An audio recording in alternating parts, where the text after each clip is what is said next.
देखो स्टूडेंट्स, अब हम शुरू करने वाले हैं स्केलर प्रोडक्ट ऑफ वेक्टर। तो काफी इंपॉर्टेंट टॉपिक है, क्वेश्चन इसका एग्जाम में जरूर मिलता है। तो स्केलर को प्रोडक्ट को हम डॉट प्रोडक्ट भी कह सकते हैं, ठीक है ना। और हिंदी में इसको अदिश गुणन कहते हैं। It is defined as the product of magnitude of vector and the cosine of the angle between them।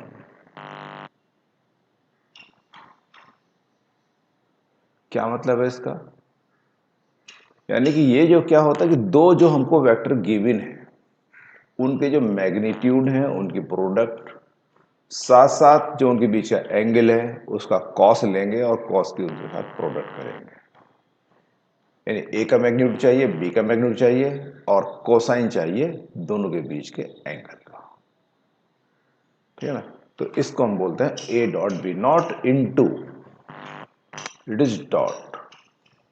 जैसे कि आपको हमने थोड़ा थिक बनाया है पॉइंट यहां पर, ये तो ये इंडिकेट कर रहा है डॉट को, ठीक है जी, ठीक है ना। तो कुछ डार्क कुछ ज्यादा बड़ा बनाइए तो ज्यादा अच्छा रहता है। तो ए वेक्टर है, बी वेक्टर है। अब इसमें ए क्या है? What is A? A is the magnitude of A. यहां पर जो हम इसमें ए को ले रहे हैं, ये जो हम इसको, ये जो हम यहाँ पर ए को लिखा है, व्हाट इज, मतलब ये जो हम खाली ए लिखा है तो इसको हम ऐसा भी लिख सकते हैं, ठीक है ना। तो इसका मीनिंग होता है मैग्नीट्यूड ऑफ वेक्टर ए। इसी तरह से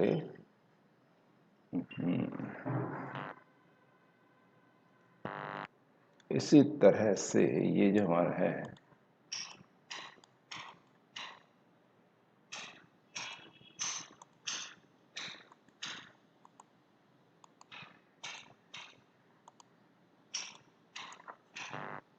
लीजिए अब हम लेते हैं यहाँ पर किसको, बी को।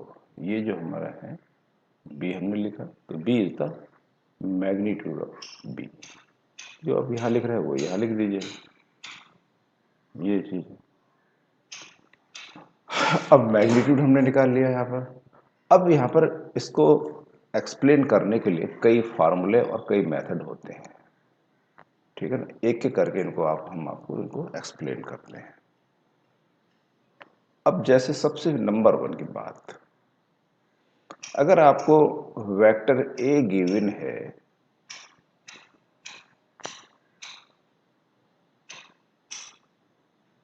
A1 आई के साथ हमेशा कैप रहता है, A2 J cap and B2 के कैप, ठीक है ना। और आपको वेक्टर बी गिवन है,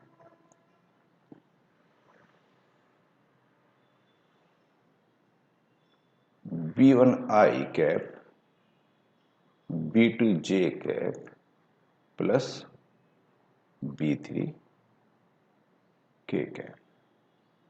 तो अगर आपको यहां पर ए फाइंड करना है, तो what is A? A is the modulus of A. तो फिर ए जो होता है या मॉडुलस ऑफ ए, दोनों एक ही बात है कि या ये लिखो या ये लिखो। तो हम इसको ऐसा लिखते हैं,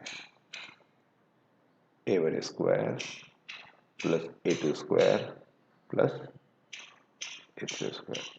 या बी हमको चाहिए तो this is the modulus of B where B1 square plus B2 square plus B3 square. तो जितने भी आई जे के साथ टर्म होती हैं उन सबका स्क्वायर करेंगे। बस पॉजिटिव हमको लेना है, नेगेटिव गिवन भी है तो नेगेटिव नहीं लेना है। क्लियर बात? बात ये तो समझ में आ गई होगी आपको। अब हम आते हैं दूसरी चीज पर, सेकंड कंडीशन। सेकंड हमारे पास है ये, अगर देखो ए और बी आपको यही गिवन है, तो ए डॉट बी अगर आपको डायरेक्ट फाइंड करना हो तो ये क्या होता है, तो हमेशा ये होगा A1 A2। मतलब इसमें जो कोएफिशिएंट्स है यहां से हम A लेंगे और यहां से हमको B लेना है ना, B1 B2 plus C1 C2, ठीक है ना। तो इस तरह से हम यहां पर A डॉट बी को फाइंड कर सकते हैं। क्या मतलब है इसका एग्जाम्पल, अब चलो एक एग्जाम्पल लेते हैं। मान लीजिए ए वेक्टर है, वो हमने लिया 2i minus 3j plus k and vector b is i minus j minus k। देखो कैप सब जगह है, अंडरस्टूड है। अब a हमको चाहिए पहले, तो क्या करेंगे यहां पर, तो यहां पर जो i के साथ जो टर्म दे रखी है 2, तो 2 का स्क्वायर करा जाएगा, j के साथ जो टर्म है उसका स्क्वायर करा जाएगा, मगर माइनस देखो नहीं आ रहा है इसमें कहीं भी, k के साथ कुछ नहीं है तो 1 मान लो, ठीक है ना। मतलब माइनस भी है तो प्लस में ही यहां पर लेना है। 9 और 4 13, 9 और 4 13 1, दिस इज 14। अगर आपको b का मॉडुलस चाहिए तो वो क्या होगा,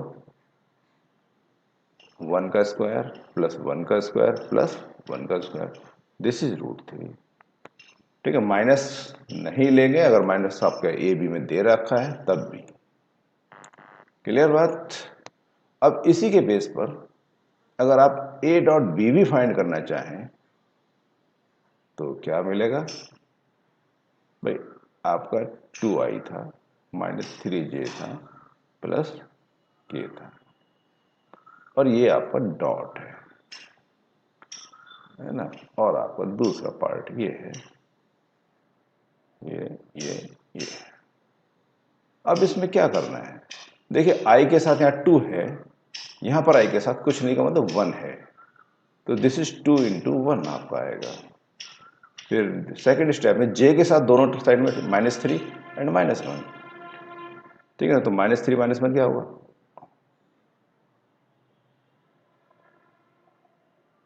ठीक है ना, -3 है और -1 है।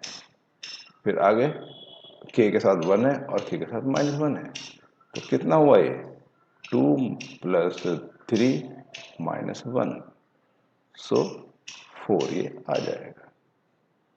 तो इस तरह से हम यहाँ पर ही फाइंड करते हैं। अगर मान लीजिए चलो आपको इसमें कॉस्ट फाइंड करना हो तो आपको इसी की जरूरत पड़ेगी, तो ठीक है ना। पहला पॉइंट हुआ, दूसरा पॉइंट हुआ, अब now come to third point. तो थर्ड पॉइंट हमारा ये है, अगर आपको कॉस थीटा फाइंड करना है तो उसके लिए फॉर्मूला होगा A dot B upon A B. तो जैसे आपने ये ए बी ऊपर फाइंड किया है ए डॉट बी, और यहाँ पुट करो आपको एंगल भी मिल जाएगा इनके बीच का। सेकंड थिंग यहां पर है कि हमेशा याद रखिए A dot B is always equal to B dot A, it is scalar product, तो इसमें साइन चेंज नहीं होता है।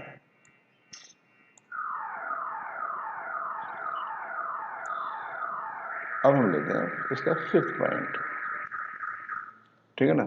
एक फार्मूला वर्क के लिए आता है, वर्क होता है work equal to F dot F. इसमें एफ तो होता है ये फोर्स एंड दिस इज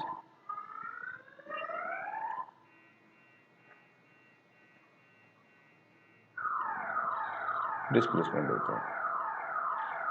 एक इंपॉर्टेंट टॉप पॉइंट ये है कि अगर ए और बी आपस में परपेंडिकुलर हो जाए तो ए डॉट बी हमेशा क्या रहेगा, 0 रहेगा।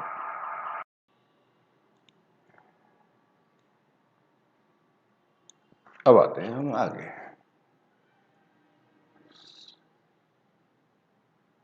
सिक्स पॉइंट हमारा क्या है, अगर देखिए ए डॉट, ए पर आपको लिखा है कहीं पर, ठीक है ना, सिमिलर वेक्टर है, तो इसको हम यहाँ पर वेक्टर ए का स्क्वायर लिख सकते हैं। या बी डॉट बी आपके पास है वेक्टर में, तो इट इज बी स्क्वायर है ना। कुछ कोशिश में हमको ये काम करना होगा।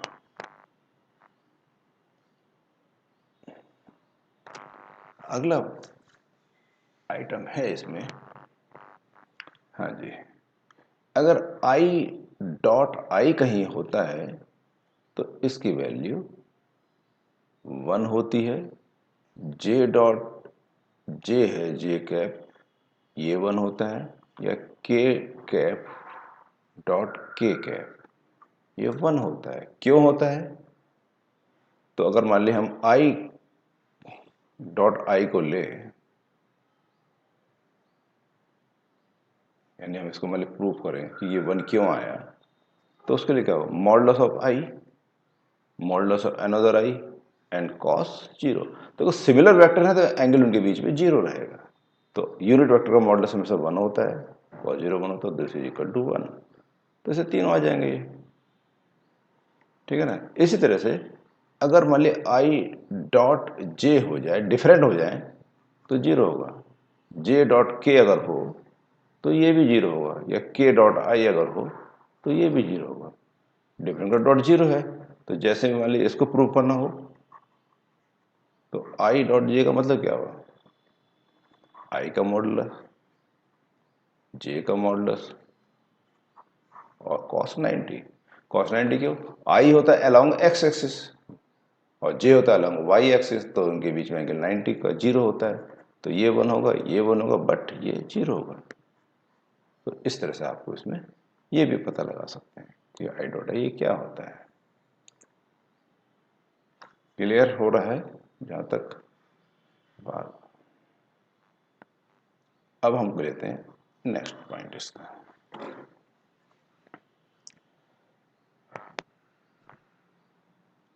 जैसे वर्क आपको बताया था, उसी तरह एक फार्मूला होता पावर का। पावर पी होता है F value dot B. F तो फोर्स होगा और बी यहां पर वैल्यू सिटी हो जाएगी, ठीक है ना। और अगर थीटा 180 होता है 180 होता है, मतलब वेक्टर इक्वल है बट अपोजिट डायरेक्शन में है, ठीक है ना। दो, तो ए बी कॉस 180 हुआ, कॉस 180 होता है -1, so this is minus A B, यानी कि अगर ये अपोजिट डायरेक्शन में,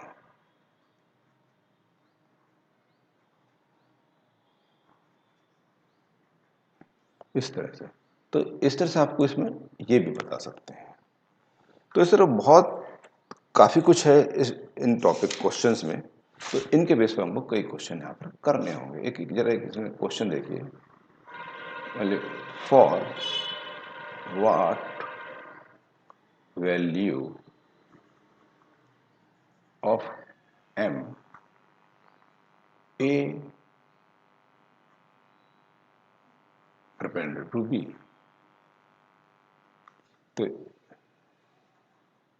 where A 3i 2i plus 3j minus mk and vector b i plus j plus k। तो देखिए आंसर इसमें क्या देंगे, अगर a डॉट बी है यहाँ पर तो वो 0 होता है। कब, if a perpendicular to b। तो अब यहाँ पर इनके प्रोडक्ट कर रहे हैं तो आई की आई के साथ करेंगे, 2 यहाँ पर से यहाँ पर आई के साथ कुछ नहीं तो 1 मान लेंगे यहाँ पर, तो 2 इंटू 1 ये होगा।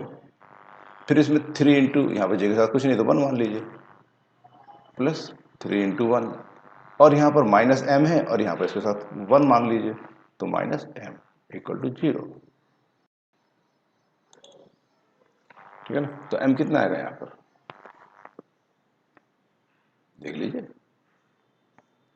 3 into 5 आ जाएगा। तो इस तरह से आप इनमें क्वेश्चंस कर सकते हैं। तो इनको कॉपी में नोट करिए, नोट्स बनाइए और समझिए। अगर ना समझ में आए तो मेरे पास मैसेज या कॉल करके मुझसे बात कर सकते हैं, ठीक है। तो ये आपको बताया है, इसको अच्छी तरह से करिए। तो मेरे चैनल को शेयर और सब्सक्राइब जरूर करते रहिए, तो इससे आपको काफ़ी ज़्यादा बेनिफिट मिलेगा आगे भी।